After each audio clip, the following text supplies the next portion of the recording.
Sir DG ISI का तैनाती का जो मामला है वो सेटल्ड हो गया था, हम सुन रहे थे, लेकिन अभी तक कोई नोटिफिकेशन जो है वो जारी नहीं हुआ, तो इसकी क्या वजह लगती है आपको? देखिए, ये बहुत बड़ी बदकिस्मती होगी इस मुल्क के अंदर कि हम ये एक अरसे से सोच रहे थे, कह रहे थे और महसूस कर रहे थे कि पाकिस्तानी इस्टेब्लिशमेंट और पाकिस्तानी गवर्नमेंट यानी पॉलिटिकल सिस्टम और इस्टेब्लिशमेंट सेम पेज के ऊपर है और उसके रिजल्ट्स बहुत अच्छे आए। अफ़गानिस्तान को आप देख लें या इसके अलावा बहुत सारे इक़दाम ऐसे पाक फ़ौज की तरफ से, इस्टेब्लिशमेंट की तरफ से, गवर्नमेंट की तरफ से सेम पेज पर होने की वजह से, मिलकर करने की वजह से बहुत अच्छे रिजल्ट्स आए। लेकिन बदकिस्मती होती है जहाँ पे इदारों की आपस में लड़ाई होती है, फ्रिक्शंस होती है, उसका नतीजा कभी भी अच्छा नहीं निकलता। और ये एक अरसे के बाद ऐसा हुआ था पीपल्स पार्टी के साथ और मुस्लिम लीग नवाज़ के साथ, इस्टेब्लिशमेंट की आंख मचोली आपको पता चलती रही, उसके नताइज इस मुल्क ने बड़े खौफनाक भुगते। और जब इदारों की आपस में लड़ाई होती है तो उसके नतीजे में बड़ी अजीबोगरीब पोजीशन आती है और बड़ी खौफनाक हकीकतें सामने आती हैं और अल्टीमेटली वो ट्रिकल डाउन होकर आम आदमी के ऊपर उसका इम्पेक्ट होता है। यानी ऊपर से अगर हुकूमत और इस्टेब्लिशमेंट की लड़ाई होगी, आम आदमी सफ़र करेगा, गवर्नमेंट परफॉर्म नहीं करेगी, गवर्नेंस पे असरात पड़ेंगे।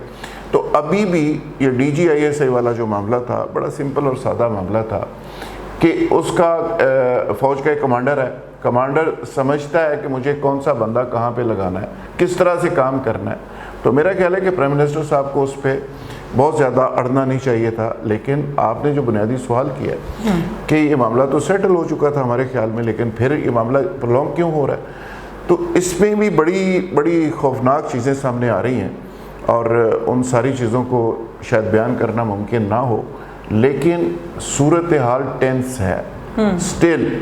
यानी जो हम समझ रहे थे कि चीज़ें सेटल हो गई हैं, ख़त्म हो गई हैं और कल चीज़ ख़त्म हो जाएगी, परसों हो जाएगी, अभी तक चीज़ें रुकी हुई हैं और उसका नतीजा कुछ भी निकल सकता है। ठीक है सर, अपोजिशन जो है वो दावा करती है कि इमरान खान साहब मुल्क जो है जादू टूनों से चला रहे हैं, ये महज इल्ज़ामात हैं या इसमें कोई हकीकत भी है?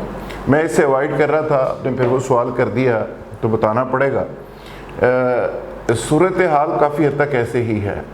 मिसाल के तौर पे बीबीसी की एक रिपोर्ट है जिसमें उसने कहा कि जी मैं बनी गाला, एक रिपोर्टर बनी गाला गई तो वहाँ पे मैंने देखा कि जिन्हों को वहाँ पे खाना डाला जा रहा था। अच्छा, फिर अभी रिसेंटली एक दावा सामने आया, मैंने और आपने तो नहीं किया, ये दावा सामने आया कि जी बनी गाला के अंदर बाजवा साहब की जो चीफ ऑफ आर्मी स्टाफ है उनकी तस्वीर और उनका एक पुतला बना के रखा हुआ था, उसमें सुइयाँ चुपोई जा रही थी और उसकी फ़ोटो सामने आ गई। फिर नदीम अंजम साहब जो डीजी लग रहे हैं उनकी तस्वीर और पुतला और सुइयों का मामला सामने आ गया। फिर अब जो लेटेस्ट चीज़ आ रही है, पुरानी तो खैर और भी बहुत सारी चीज़ें थी कि डीजीआईएसआई वो होना चाहिए जिसका नाम फ़लाने हिंदसे से शुरू हो, ये भी कहा गया। और फिर इमरान खान का बारे में और कई दावे किए गए कि जी वो उसको खातून अव्वल एडवाइस करती हैं कि ये फ़ैसला इस तरह होगा, ये फ़ैसला इस तरह। अच्छा, डीजीआईएसआई का जो मामला है इसके बारे में लेटेस्ट जो दावा सामने आया वो ये है,